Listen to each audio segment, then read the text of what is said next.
әкелеріне діккің сөйлейтіндер бар қазір. Өзі туғандай, субханалла. Өзі туған сияқты сөйлейді, а?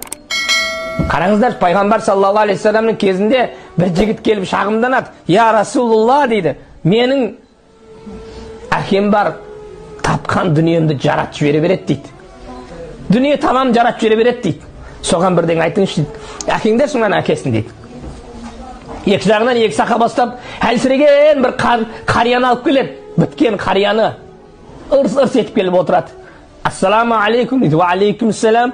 Мына сіздің ұлыңыз ба? Я ұлым дейді. Шағымданып келді дейді. Не шағым айтты дейді.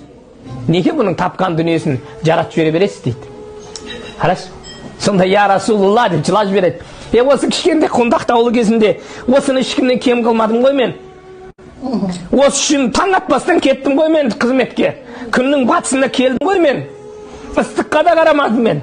Жаңбырға да қарамадым, суыққа да қарамадым. Енді мен қартайып қаусап, пейнеттен зейнетке шыққанда бұның дүниесін жарата алмасам, мен не үшін әкемін деп жылап жіберді. Сонда пайғамбарымыз жылап, әлгіге айтты, ақымақ деді. Сен де тапқан дүниеңді әкеңдікі кет жоғалма жерден деді. Сен де тапқан дүниеңді әкеңдікі кет жоғалма жерден деді. Қазір ата-анасынан міндетсінетіндер бар. Менің арқамда күн көріп атсындар деп. Бейшара, дүниеге кімнің арқасына келдің сен? Солар болмаса келер ме едің? Сондайлар бар қазір.